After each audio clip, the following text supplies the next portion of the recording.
नमस्कार, तिखट तडकामध्ये आपलं स्वागत आहे। आज आपण बघणार आहोत साबुदाण्याचे वडे। इथे मी 1.5 वाटी साबुदाणा घेतलाय, छान भिजलाय आपला।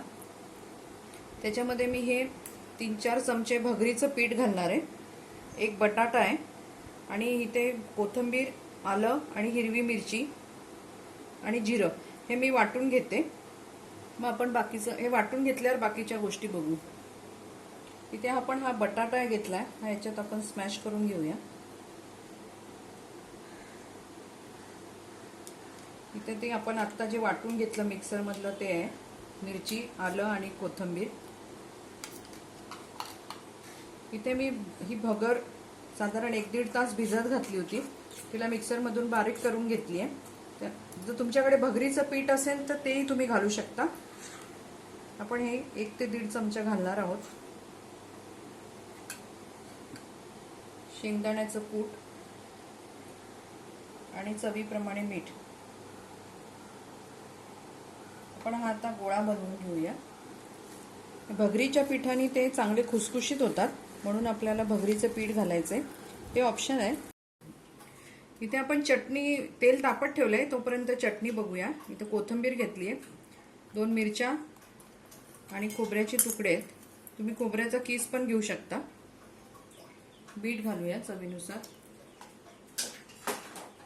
1 चमचा साखर। आता आपण हे मिक्सर मधून काढून घेऊया। इथे आपली चटणी झालेली आहे, मी थोडा लिंबाचा रस टाकते। आता आपण वडे तळून घेऊया। तेल आपलं तापलंय, आपण वडे घालूया।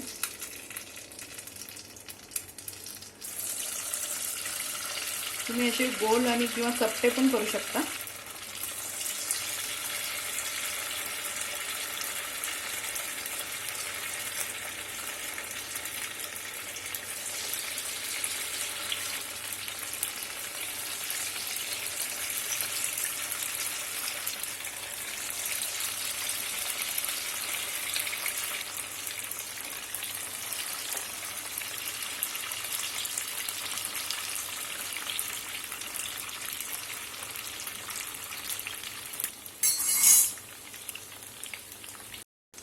हे आपण आता उलटून घेऊ।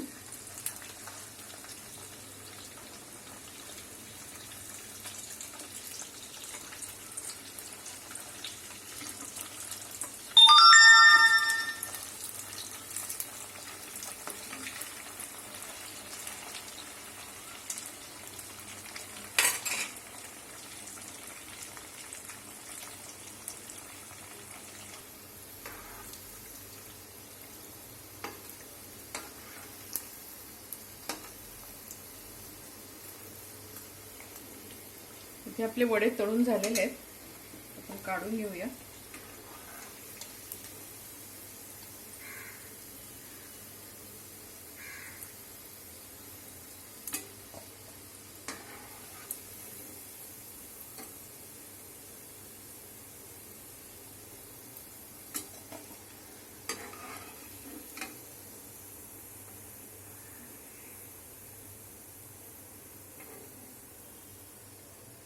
पण आता याची प्लेटिंग करून घेऊ।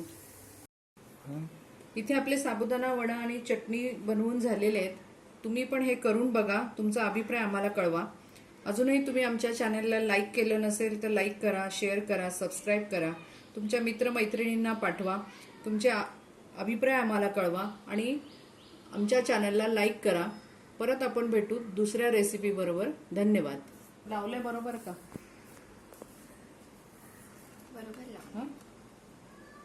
चमचा बिमचा नको ना काही ठेवायला। हसू नको ग, नीट सांग ना। 1 2 3 1 मिनिट 1 2